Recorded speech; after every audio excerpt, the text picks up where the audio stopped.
In 1850, Nietzsche, aged 13, quiet but prodigiously academic, won a scholarship here to one of the most prestigious boarding schools in Germany.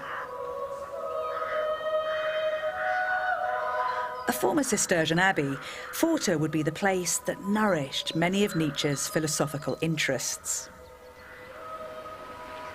Nietzsche believed that what he learned here formed him, both as a thinker and as a man.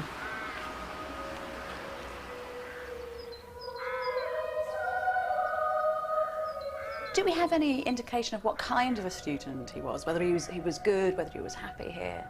Yes, we know, because we have his school report here. You see here? That is brilliant. I never thought I'd see Nietzsche's school report. It is. And there is Friedrich Wilhelm Nietzsche. Absolutely.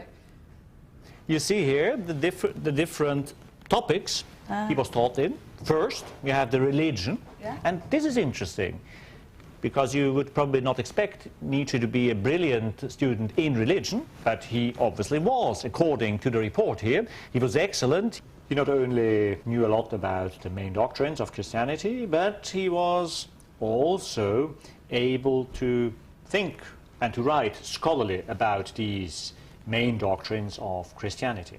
Well, I suppose in a way that follows, because if you're going to criticise something intelligently, you have to understand it. You have to know what it is that you're tangling with.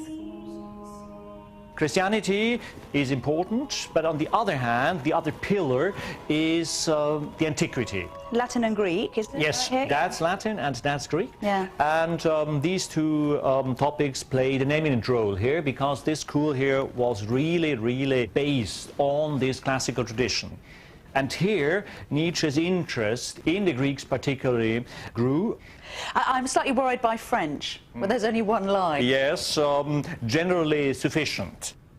Obviously, French was not his language, neither was Hebrew. There he lacks, obviously, knowledge in grammar. Yes, OK. And maths? Maths was horrible. There he was really bad. At the end, it was even questioned if he could pass the exam, because he was so bad in mathematics, and only because of the intervention of his teacher in Latin, he finally passed with all his excellent marks.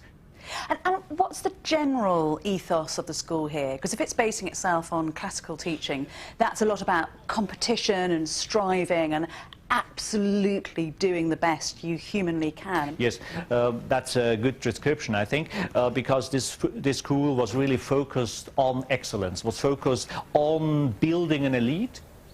This was really life-shaping for Nietzsche, because afterwards he always was looking for the excellence. This idea that one could do out of his life what one wants to do out of his life became a very prominent idea. Fascinating. And it's very Greek, that, as you say, you strive and you struggle for excellence. But here in this school, it's all under the eye of God. Yes, that's true. And you can see in his final essay, it is dedicated first to God, then to the king, and finally to the school, Pforta. So that's the order of values taught here. Even as a schoolboy, there are flashes of Nietzsche's potential for brilliance.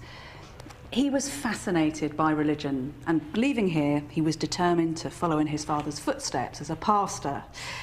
He wrote, "I am resolved to devote myself to God's service." But it was during his training to be a Lutheran minister that, paradoxically, Nietzsche would finally lose his faith altogether.